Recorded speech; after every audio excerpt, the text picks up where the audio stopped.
The Blackwood Manor stood like a monolith against the sky, swallowed by a thick, suffocating mist that glowed under a moon the color of fresh blood.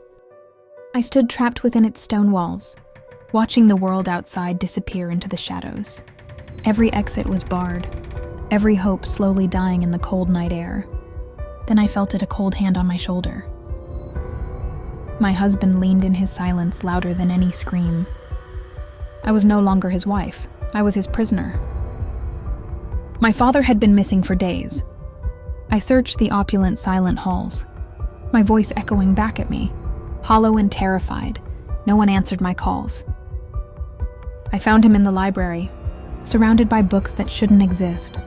He spoke of ancient debts and divine sacrifices with a chilling, detached calm that made my blood run cold. In the flicker of the candlelight, I saw a ritualistic altar hidden in the corner. The truth of my father's fate began to settle in my gut like lead.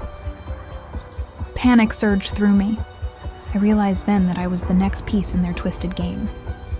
I had to find a way out, or I would never see the sun again.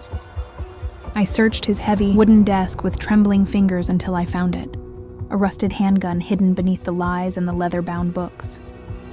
It felt heavy with hope. I found my mother cowering in the shadows.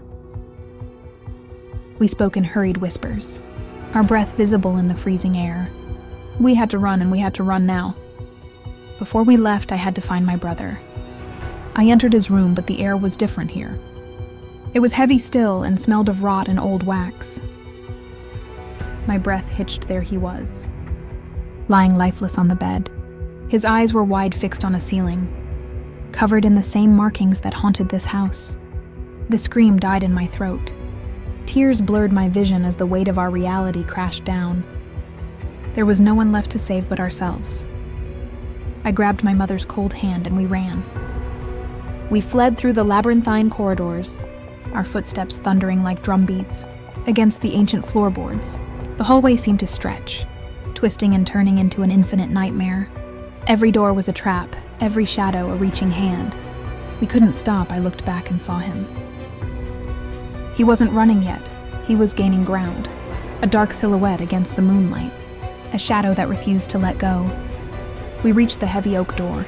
With one final burst of strength, I threw it open, expecting the cold night air. But instead I found only a void.